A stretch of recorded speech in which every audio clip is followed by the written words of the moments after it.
సూర్యాపేట జిల్లా మేళ్లచెరువు మండల కేంద్రంలో సిఐటియు ఆధ్వర్యంలో ఘనంగా మేడే వేడుకలు. సిఐటియు జిల్లా కమిటీ సభ్యులు వట్టెపు సైదులు జెండా ఆవిష్కరణ అనంతరం ఆయన మాట్లాడుతూ పెట్టుబడిదారు దేశం అమెరికా దేశంలో చికాగో నగరంలో కార్మికులు రోజుకు 18 గంటలు పనిచేయలేమో రోజుకు 8 గంటల పనిదినాలు కావాలని, కనీస వేతనాలు అమలు చేయాలని, వెట్టి చాకిరీ పోవాలని సామరస్యంగా నిరసన తెలియజేస్తున్న కార్మికులపై అక్కడున్న పెట్టుబడిదారులు భూస్వాములు కార్మికుల మీద కాల్పులు జరపడం, ఆ కాల్పులో ఒక కార్మికుడు తన ఒంటి మీద ఉన్న చొక్కాను విడిచి కార్మికుల రక్తం ఏరులై పారుతుంటే ఆ రక్తంలో ముంచి ప్రపంచ కార్మికులారా ఏకం కండి అని నినాదాలు చేయడంతో ప్రపంచ వ్యాప్తంగా కార్మిక వర్గం ఏర్పడి మేడేను ఘనంగా నిర్వహించుకుంటున్నారు.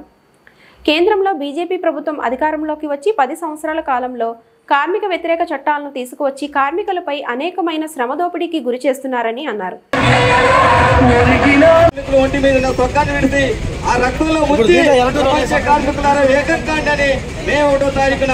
పిలుపునిచ్చిన రోజు ఈ రోజు అంటే రోజు 8 గంటల సాధించుకునే రోజు.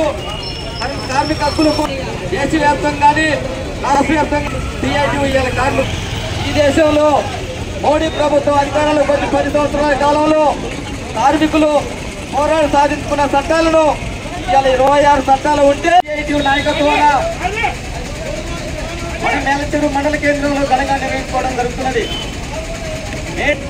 మేడే ఎక్కడ పుట్టింది, ప్రపంచ వ్యాప్తంగా కార్మికులు ఎందుకు ఈ మేడే పండుగని ఘనంగా నిర్వహించుకుంటున్నారో మనం ఒకసారి తెలుసుకోవాల్సిన అవసరం ఉన్నది.